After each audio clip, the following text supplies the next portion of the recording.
It's a great pleasure and honor to be with you, with such a distinguished audience. Thank you very much for invitation. I think that this initiative is very timely because we are going through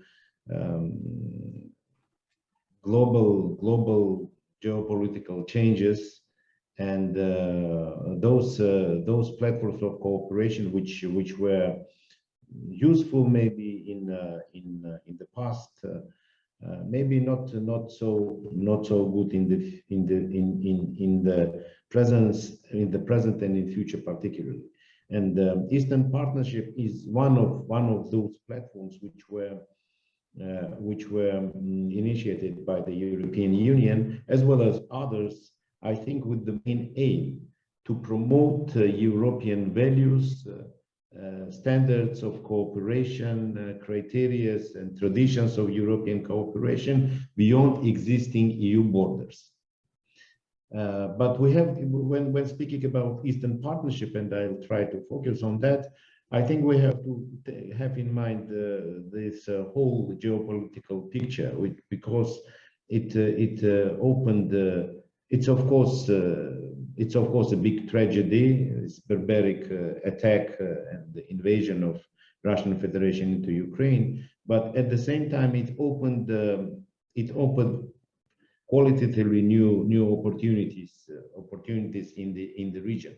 And status of candidate countries of Ukraine and Moldova, which I wholeheartedly congratulate our partners with, as well as European perspective for Georgia, is an outcome of these tragic developments actually in Europe. And taking advantage of this opportunity, I would like also, of course, to congratulate our colleagues from Bosnia and Herzegovina for this great step and for this status of candidate country. Decision was made yesterday, and it's a great success. Wholehearted congratulations. Now, coming back to this geopolitical context and its influence on the reformatting of the existing patterns of cooperation, and I will focus on Eastern Partnership, of course. I think that defeat of Russia is inevitable in this war, and another vivid manifestation of this readiness was demonstrated by G7 group in the last summit. And in declaration, this G7 group, which actually again transformed in G8, although instead of Russia now President Zelensky is participating in, and it was actually very interesting. The first time in the history of G7, on October 13 earlier this year, after barbaric attacks to energy and civilian infrastructure of Russian military forces,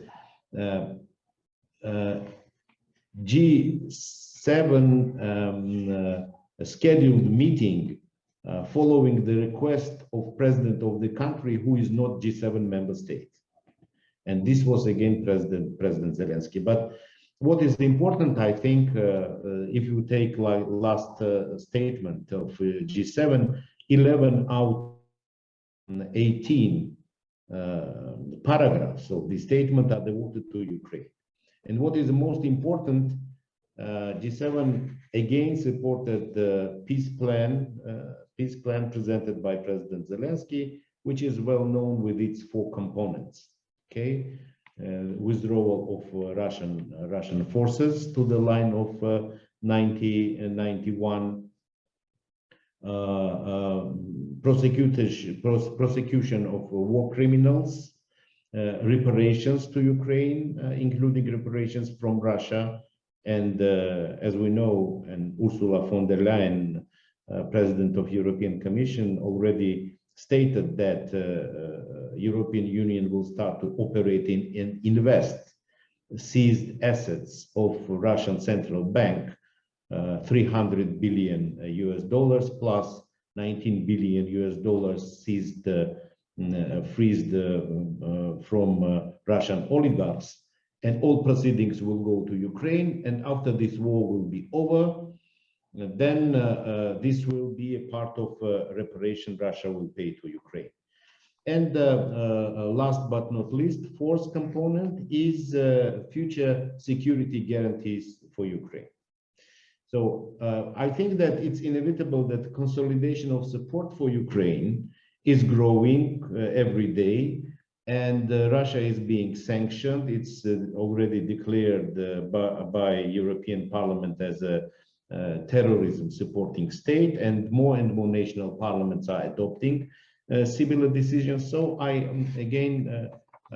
this brings me to a conclusion that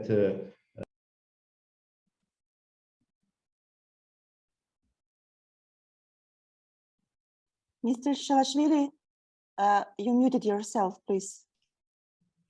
Yes, something happened.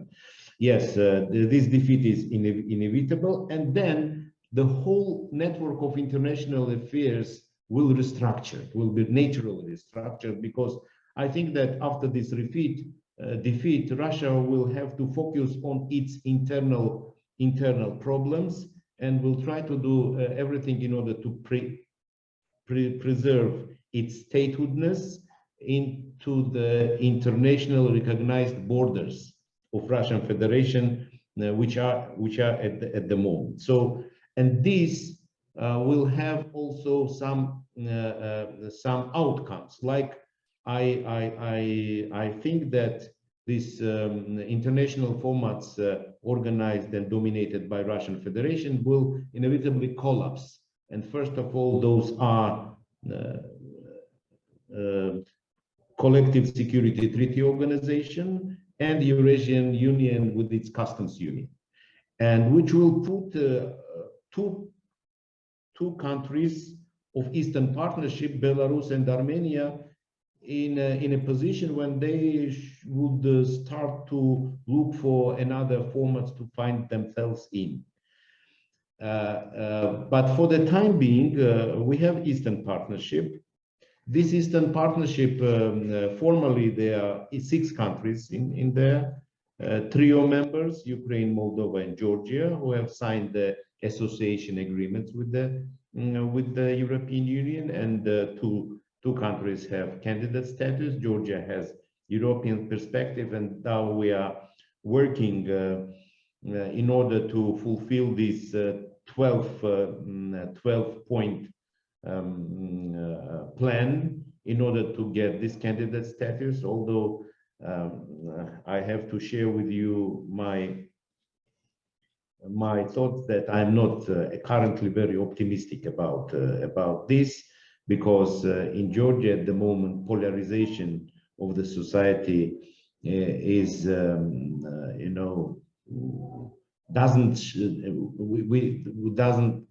we couldn't see any signs of depolarization, unfortunately. And first of all, I think that this responsibility goes to the ruling party and government. But taking advantage of this opportunity, I would like to inform this audience about our project, which GSAC is developing together with our partners and other think tank organization, GeoCase, who is positioned more as a pro-government think tank, and we are considered more like pro-opposition. So the motto of GeoCase is that they are cooperating with this government, and they will cooperate with any government which will come in future. And our logo is that we are criticizing this government, and we will criticize any government which will come after this government. So, but we are trying to put our heads together. We elaborated national unity platform in order to demonstrate that even with different, maybe we cannot agree about everything, but we can elaborate common vision and approaches vis-a-vis facing Georgia problems and challenges Georgia is facing at the moment. So, but coming back to this Eastern Partnership, I think that we have 6 countries. They are very different. Trio I mentioned. Belarus actually lost its sovereignty, is completely under the political, military, whatever influence of the Russian Federation. Armenia is a member of Eurasian Union and CSTO, and is actually also under big Russian influence. Azerbaijan is a different story. It's active member of non-alignment movement, but it has very strong connections with the European Union as far as energy and transport cooperation is concerned. And recent visit of European Commission President Ursula von der Leyen to Baku in July 18th and signing memorandum of understanding on strategic partnership in energy was another demonstration of this fact. So I think that in future, maybe if you go in future, I see relationship between Azerbaijan and the European Union according to the model Norway-European Union, something like that, which I think will contribute also to the stability and integration in this part of Europe, in southeastern Europe. South Caucasus is integral part of. About Armenia, I said after CSTO will collapse, Armenia will have to find its new place in the international network, and from this point of view, I think that this initiative, Western Balkans 6+ Trio platform, is very timely and very needed one, because I think finally, it will speak about the new configuration of security in Europe, which will be an integral part of new world security order. I see this as an outcome of a strategic defeat, as President Biden said, of Russian Federation in Ukraine. And for me, this strategic defeat means two things. First, depriving Russian Federation of capacity to blackmail the whole world with nuclear weapons. And number two, depriving Russian Federation of capacity to annex or occupy territories of the neighboring states. And in order to establish these mechanisms of deterring Russia, and after all, actually, eventually returning after democratization and normalization of situation in Russia, after returning the Russian Federation as a normal player, according to accepted principles and norms of international law in the international network. In order to ensure all this, I think that the only way is an expansion of European Union and expansion of NATO. And finally, I think that if we will imagine in future the Western Balkan 6 countries plus trio countries, I know that not all of them actually are seeking membership of NATO at the moment, but we're all united vis-a-vis our approximation to the European Union and final and eventual goal of membership there. But I think that provided these countries are members of the European Union and members of NATO, this will create a very sustainable international order, which will ensure stability and sustainability of the world and the European order for future decades to come.